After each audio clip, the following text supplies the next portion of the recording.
আপনারা দেখুন, খুব সুন্দর জায়গা, সুন্দর একটা মন্দির, আমাদের শিব মন্দির।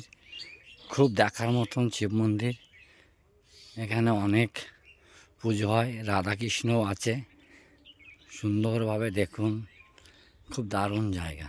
দেখেন তার সামনে একটা জিনিস দেখাবো আপনাদের। দেখেন, এই দেখেন, দেখেছেন কত সুন্দর করা আছে। ঠাকুরগুলো দেখেন, এই দেখেন শিব মন্দির কত সুন্দর। দেখেন শিব মন্দির, শিব বসে আছে, রাধাকৃষ্ণ এইদিকে,